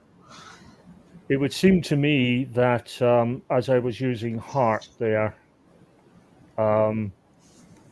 because I know deep down that I'm attempting the impossible. That deep down I know that I've riled this. I have knowingly riled this crowd up, and I'm now knowingly trying to dissipate them. And I know that this is a bad move, but yeah. So I've put the corruption in heart because it seems the right place. So you got the 2nd point of corruption out of the 3 whites that you had at the beginning of this little campaign, right? Yeah. Okay, perfect. So nothing bad comes out of your face, of your vital organs, etc. So yeah, you got that, but you are able to exactly vomiting blood in the town square. That'll be great when you're trying to convince them to do something. Yeah, that's what I mean. still It you would, are it would able be, it would be to fucking memorable.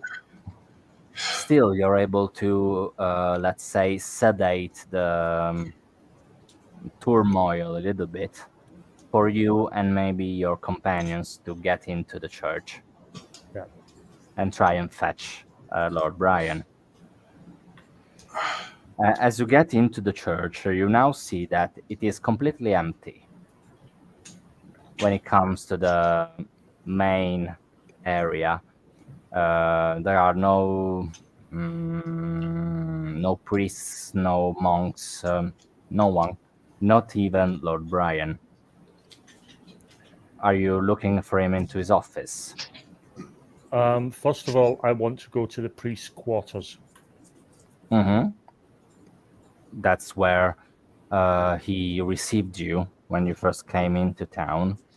And indeed, you see Lord Brian sitting at his desk with his fingers into his hair as he's trying to pull them out. Maybe he's scared, maybe thinking about something. You don't actually sure. He doesn't seem to notice you as you come in. Where are And the you also brothers? notice that Grant has not come with you. Yeah. Where are the brothers? Where are the They brethren left. of this church? They left. Everybody left. Why did they leave? Why do you think? I'm not the one that rallied the home folks. They were scared. They left. They have left recently then? Just now? Yeah, a couple of minutes ago. Hopefully they are safe.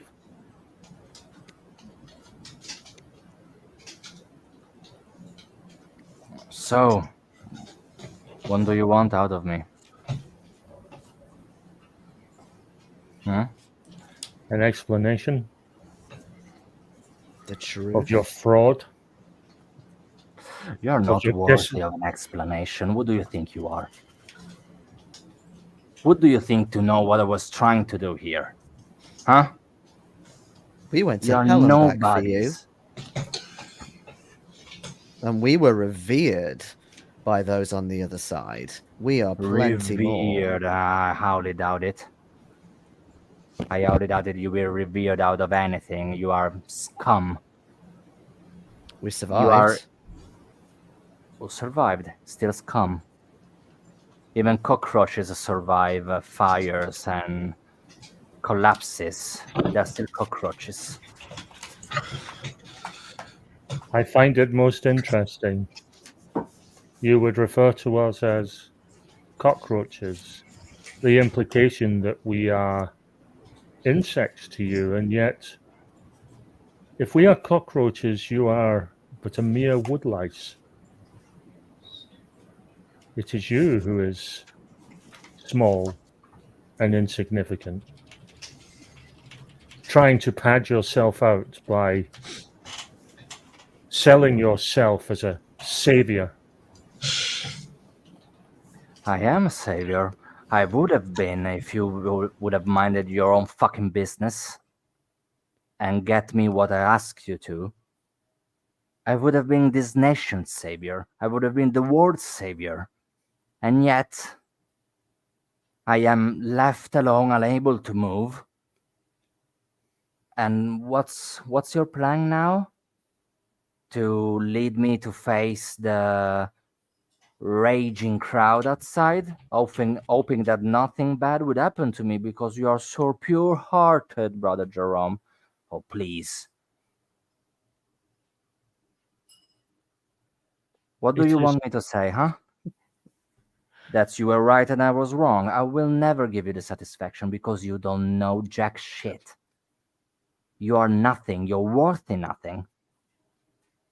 And yet, here we are. So, what's up now? What's going to happen? Will you let the crowd tear me to pieces or what? Would I let them? No. Well, after carrying on like that, I think we would. I would not let them. Oh, You are no, right. you I have too much love of life to let them. However, I am but a mere brother, and there are several dozen, if not hundreds, of very angry townsfolk. I'm afraid whatever spiritual strength and influence I may have will wane against their righteous anger, and righteous their anger is. You have defamed Yeah. God's house. He coughs a little bit, shrugs, and spits on the floor. I'm not able to walk on my own.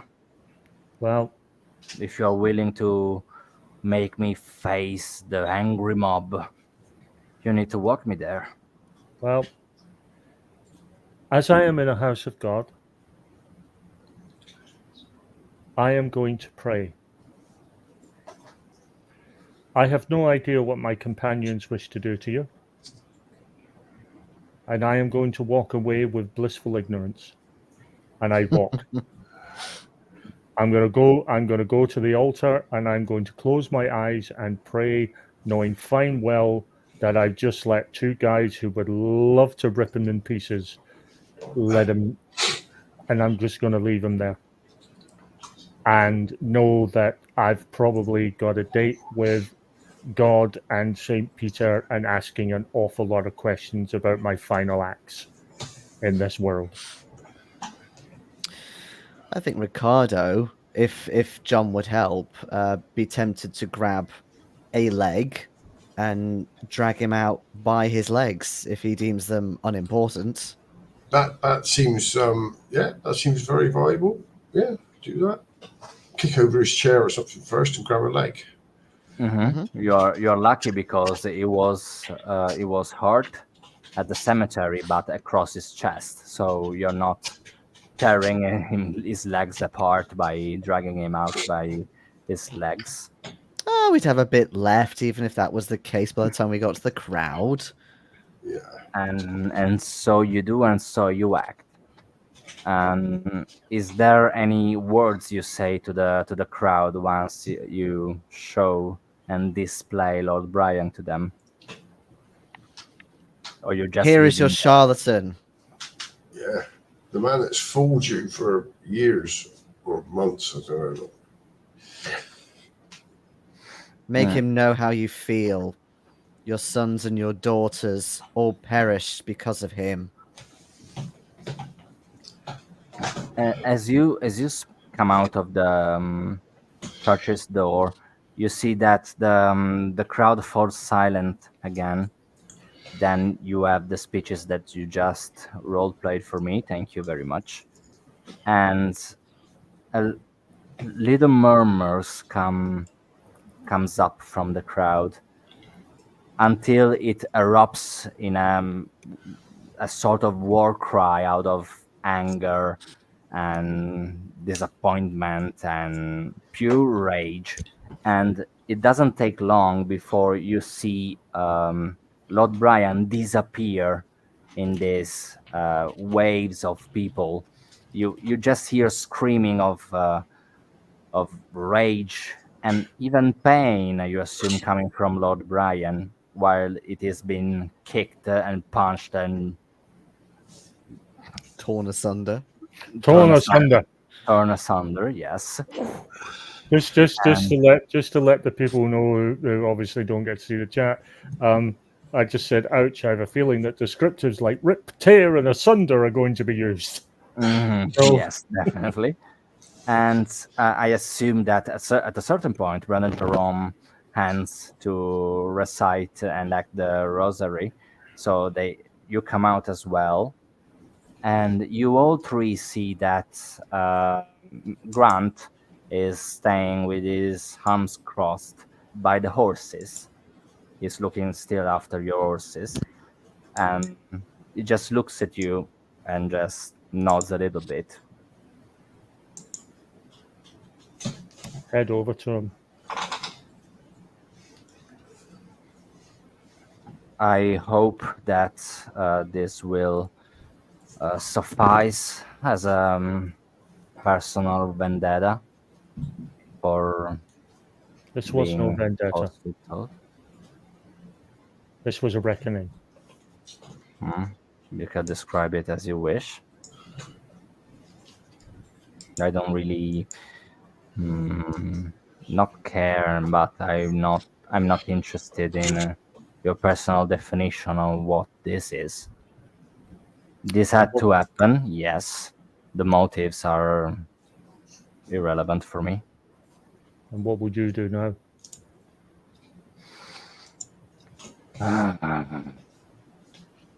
As I stated, you see that he parts away from the crowd in order not to maybe have anybody else listen to what he's telling you. I was actually really hoping that you made up your mind about making me whole again. Then again, I'm not going to force you into ending myself back to me, you might say. But what I can say is that if I were to be whole again, I will do what I was doing before I came after myself, if you see what I did there, which is to collect and study and disperse knowledge and helping people, because that's what I like doing. Even if my form does not appeal to what it is to be tolerated in this world. And what I would say, given that you proved to be goodwill to me, I will do anything in my power in order to postpone what I told you is to be your inevitable demise, granting you a tiny bit of what I'm capable of in order to do as much good as possible, if that interests you. A wise man once told me, "It is not the years in your life, but the life in your years." I have lived a good life. I seek no extension. I cannot speak for my companions, although I feel that they might be more susceptible.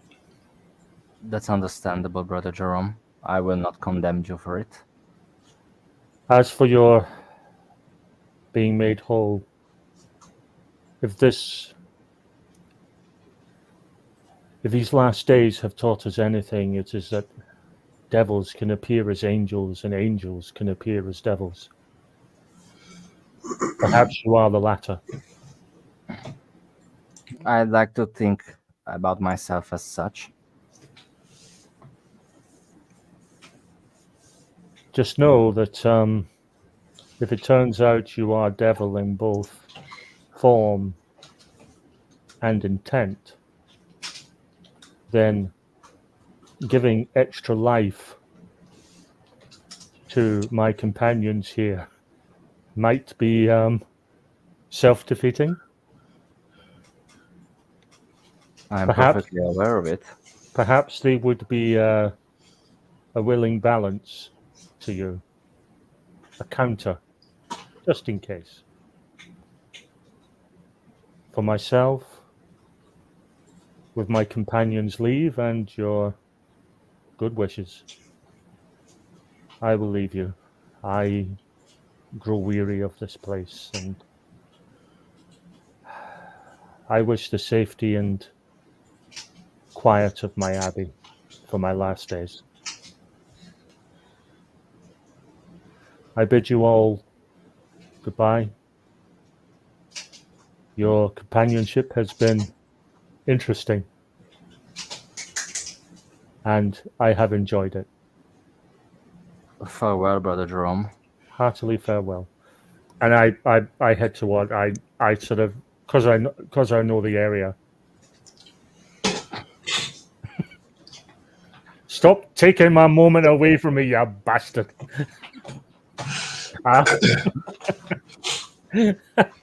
So, was Brother having- Jerome I was leaves. having a moment there. Brother Jerome leaves, and it is leaving is accompanied with a gentle nod from Grant, and he bids you farewell. When he comes home, the other two, what happens? Well, sorry to leave you, brother. I think we could have done a lot more good together if you'd stayed. The voice of reason in our little group. Well, you will find reason enough.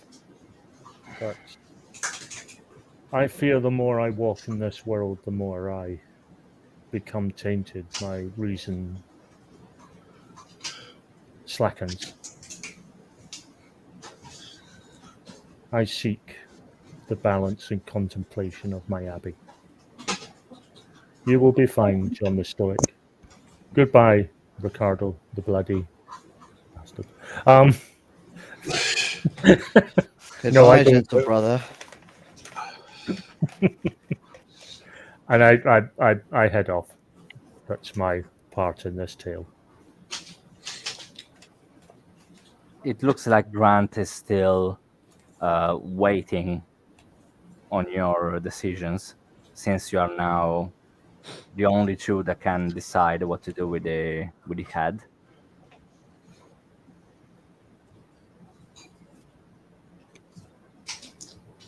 Well, do we take the chance, Riccardo?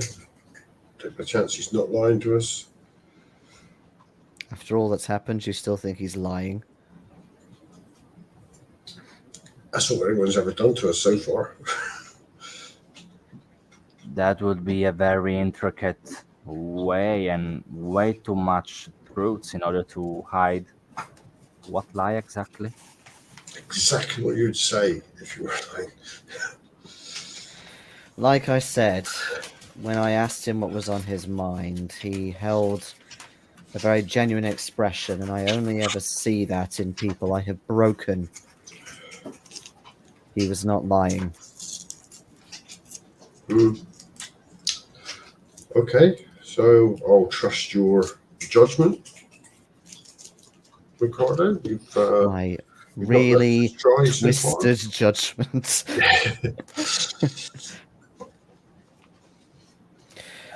You may prove yourself by doing good for this town. And many others, if I'm given the chance.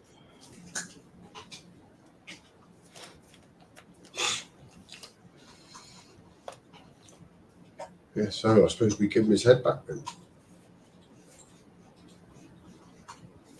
Are you handing the head back to him then? Yeah. Perfect. So now, just to give you a general period of the day, it is about 7. No, it's later than that. It's about 8:30, and the crowd is about to disperse a little bit. Some are still lollygagging and lingering around, but the main part of the crowd has gone back to their business.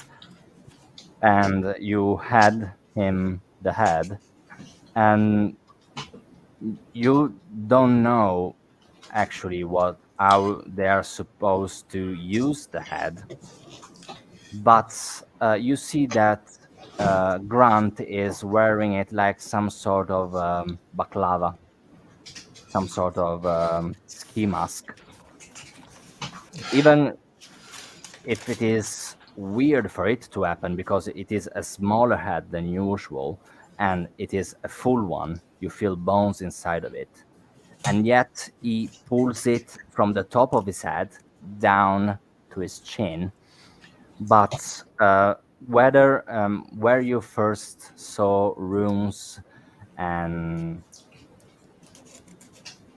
oh fuck me, I cannot think of the word. Wrinkles, yes, where you saw runes and wrinkles and empty eye sockets first.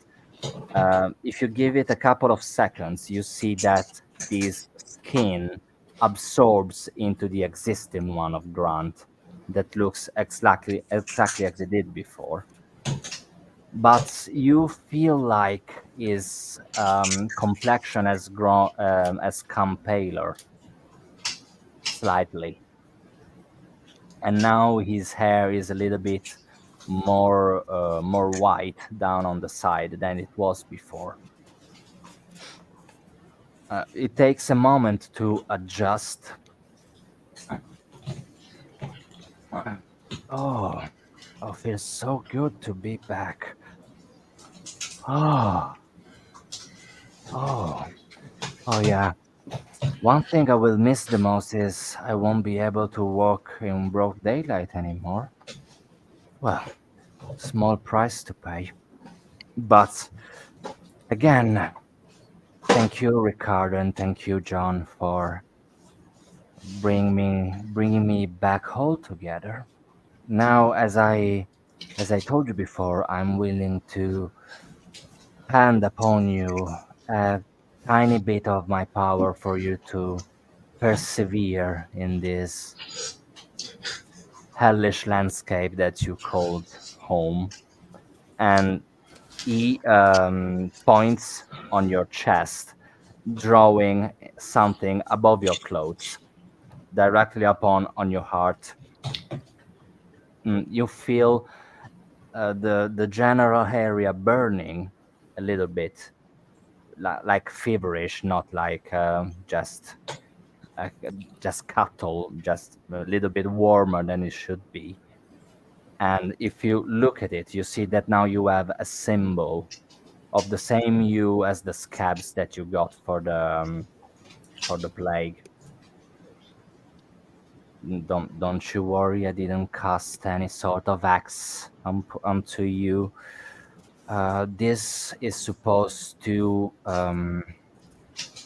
postpone the bad symptoms to come out. When Lord Brian first assessed your situation, you were told you had days to live. With this, you should have the better part of a year, which is, given your current condition, better that you could have asked. Again, given how you managed your quest, even if ill-intended, I am looking forward to see you soon, sooner rather than later, so that we might cooperate and do some actual good for people in this side of the country at the very least. If you are willing to find me, you will find me at my home, which is not far from here, at Rye. Otherwise, just speak my name 2 times on a full moon. I will make myself known. I'm a little bit dramatic as a person, but you can leave me that. And Yes, we until got then, that. I bid you farewell. And you see that he walks into the crowd just to disappear, and in his stead, 3 rats ran around outside of the city gates. And as you look to the town square, where, as I told you before, the folk is starting to disperse and going back to their business, you see that one person in particular is standing above the pulp mess that was Lord Brian. And he turns back at you, and you recognize that grin and it is the one of the wolf that you saw at the cemetery. Now it's a full-made man, a weird-looking man because it's very hairy, a little bit leaning forward. He looks at you. It feels like he has blood stuck in between his teeth. He grins at you and then goes for his way.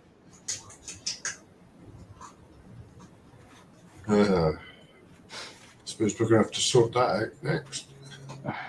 The first thing we do is bury my daughter. That's And then we up can deal with all for- that.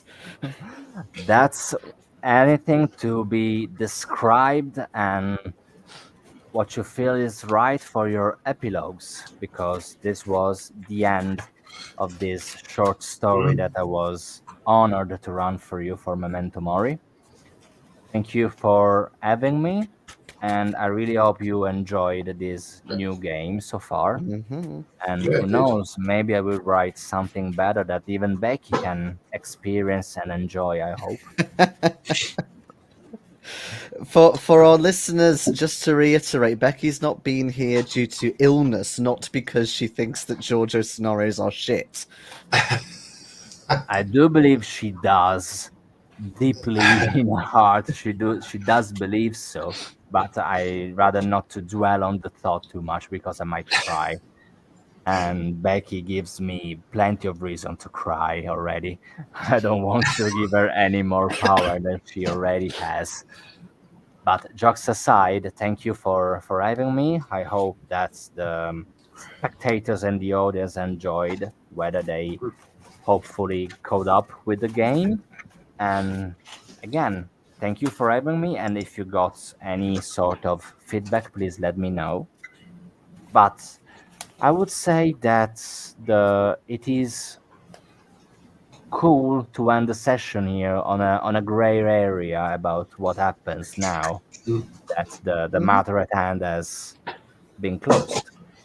So thank you once again, and I say we might end the broadcast here. Mm-hmm. Thank you very much for tuning in, and see you next week, hopefully, with Ronnie the Master. Zoom, zoom, zoom, zoom. Zoom, zoom, zoom. Yes. Zoom, zoom, zoom, and Pew, pew, pew, pew, pew, pew. pews. Exactly. Yes. All right. And See that's not to be confused with the pews that have been in the churches that we've been in this Oh scenario. my god. Yeah.